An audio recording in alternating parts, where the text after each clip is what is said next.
1925।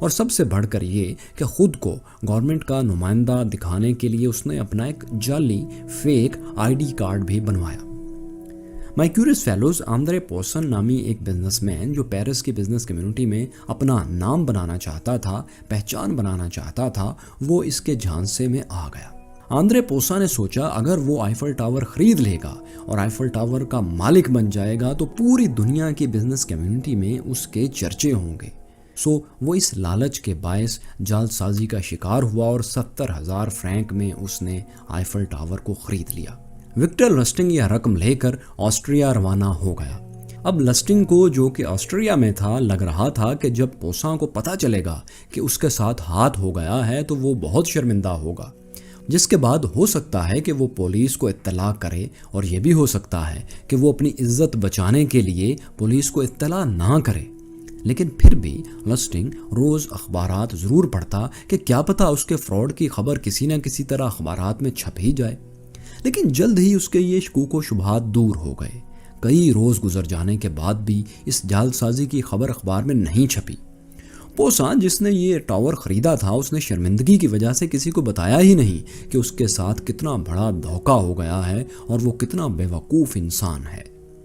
Victor listing نے ایک بار پھر اسی اسکیم پر دوبارہ کام کرنے کا سوچا اور دوبارہ پیرس آ گیا۔